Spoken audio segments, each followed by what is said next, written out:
ফোনের চার্জ দ্রুত শেষ হওয়ার কারণগুলো আমরা জানবো এই ভিডিওতে।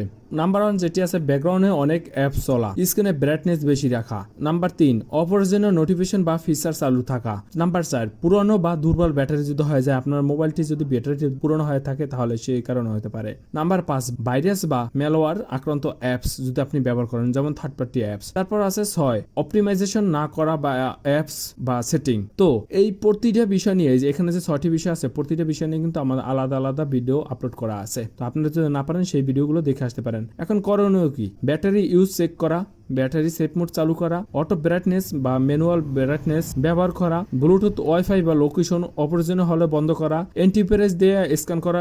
তাও কিন্তু থার্ড পার্টি অ্যান্টিভাইরাস না, প্রতিটা মোবাইলে কিন্তু অ্যান্টিভাইরাস দেওয়া থাকে, সেটি দিয়ে ব্যাকগ্রাউন্ড অ্যাপস রিফ্রেশ বন্ধ করা। অপ্রয়োজনীয় ওয়েলপেপার যদি আপনার লাইভ ওয়েলপেপার থাকে সেগুলো আপনি বাদ দেবেন। ফোন রিসেট দিন সপ্তাহে অন্তত একবার। ফোন রিসেট হচ্ছে আপনার পাওয়ার বাটনের উপর চাপ দিয়ে যে রিসেট অপশনটি আসে সেটি, ফ্যাক্টরি রিসেট না কিন্তু, তাহলে কিন্তু সবকিছু চলে যাবে। প্রতিটা নিয়ে কিন্তু আমার ভিডিও আপলোড করা আছে আলাদা আলাদা ভাবে। ব্যাটারি হেলথ চেক করা, না পারলে চ্যানেল থেকে ঘুরে আসেন, দেখে আসেন। এবং ভিডিওটি ভালো লাগলে অবশ্যই লাইক করবেন, কমেন্ট করবেন এবং শেয়ার করবেন।